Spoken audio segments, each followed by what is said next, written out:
келіннің ата енесіне қызмет етуі міндетті ма? Осы жаңағы күйеу егер бұйыратын болса, оған уже міндетті болып табыла ма? Күйеу талап ететін болса, иә, міндетті. Мен бағана басында айтып кеттім ғой, бұл жерде екі мәселе бар. Біріншісі шариғаттың талабы, екіншісі бұл әдет ғұрып, салт дәстүрде қалыптасқан дүние. Шариғатта не деді? Әл-адату мухаккама дейді. Әл-адату мухаккама, яғни шариғатқа қайшы келмейтін жерде әдет ғұрыпқа біз жүгінуге міндеттіміз. Қазақтың әдет ғұрпында келін ата енеге қызмет ету қалыптасып қалған нәрсе. Әйтеуір біреуі ата-анасының қолында қалады. Бұрын кенжесі қалатын, кейін әлгі жақсырақ табатын қалатын болды деген сияқты. Бұл жерде енді ол мәселе шешіле беретін дүние ғой. Қайсы келіннің қайлы соны алып қалады. Соны алып қалатын жағдай бар. Сол үшін де жалпы одан кейін ертең ол да кімнің қолында тұрғысы келеді? Баласының қолында, келіннің қолынан шай ішіп деген сияқты. Қазақта қолында қай келіннің тұр деген осындай сұрақтар бар ғой. Ал енді мынау арабтардың қоғамына барсаң, түріктердің қоғамына барсаң, оларда мәселе бөлек. Ол жақта кәдімгі Европада да тура сондай, мысалы бөлек шығып кетеді, ата-анасына сол мереке кезінде барып тұрады деген сияқты. Енді мынау арабтарда біз арасында өмір сүргеннен кейін көргеніміз, балалар әйтеуір жиналып бір қызметші алып беріп қояды. Шри-ланкалық па немесе тайландық па үйінде несін жасап тұратын. Солардың тамағын жасауға басқаға мүмкіндігі бар болып тұрса, солай істеп жатады. Бірақ өздері барып қолында тұрмайды.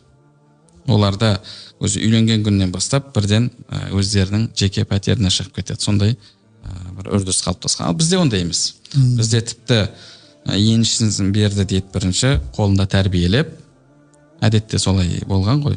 Одан кейін барып бөлек шығарады.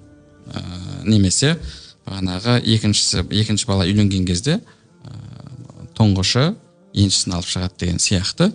Сондай дүние қалыптасқан, және бұл керісінше әт-такафул ижтимаи деген сөз бар ғой. Яғни қоғамдық жанашырлық, бір-біріне көмек. Сен ата-анаң мысалы өздері қартайған кезде жалғыз қалып қиналып жатса, сен қалай мына жақта өзің бөлек жатасың? Вақур рабби ирхамхума кама раббаяни сағира деп Алла тағала бізге дұға жасауды бұйырады. Кама раббаяни сағира, кішкентай кезімде мені қалай мәпелеп тәрбиелеген болса дейді. Ал ата-анасы оны қалай мәпелеп тәрбиеледі? Енді қартайған кезде сен әлсіз сондай қызметке, күтімге мұқтаж кезінде олар саған қызмет етті. Енді олардың бойынан күш кетіп әлсіреген кезде сен оларды тастап қоясың ба? Әйелің ойбай, мен шариғат міндетті емес екен десе, иә, сен міндетті емес екенсің, амал жоқ, енді кеттік деп. Бұл жалпы еркектікке жатпайды. Одан кейін сен перзент ретінде олардың алдындағы міндетіңді орындамаған болсын. Сол үшін де ол жерде талап қоя білу керек. Мен бірге тұрамын, ата-анама қызмет еткім келеді, олар алдымызда мәңгі жүрмейді. Сен де олардың дұғасын алып қал, олардың батасын алып қал.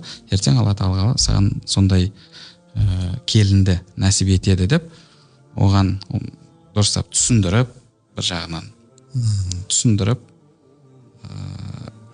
пайдасын, оның қажет дүние екендігін, өзің ата-анаңа мысалы қандай мәміле жасаған қалайсың, ағаларыңның, інілеріңнің, сәл келінің дұрыс емес жасап жатса, жаның шығып кетеді. Тура сол сияқты мен адамгершілік тұрғысынан солай түсіндіріп талап ету керек.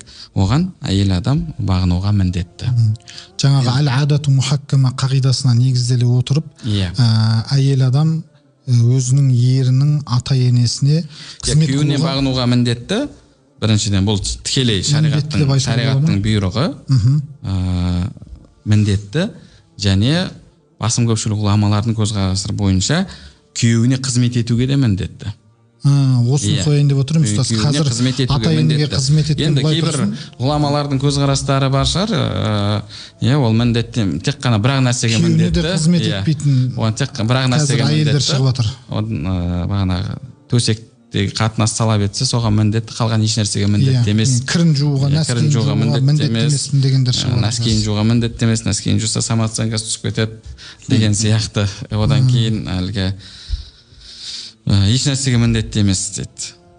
Коучерлер жалпы жеңілдетіп жатыр әйелдердің әзіл әңгіме жүр ғой сондай өмірлері. И сонда бір осындай әңгімелерді көтеріп жүрген адамдардың сабағына қатысып, коучына ма, психологқа ма барып келіп әйелі жаным қалайсың, тамақ істеп қойдың ба десе, жоқ істеген жоқпын, тамақ заказ бере салдым. Неге тамақ істеп қоймадың ба десе, оказывается мен тамақ істеуге міндетті емес екен деп.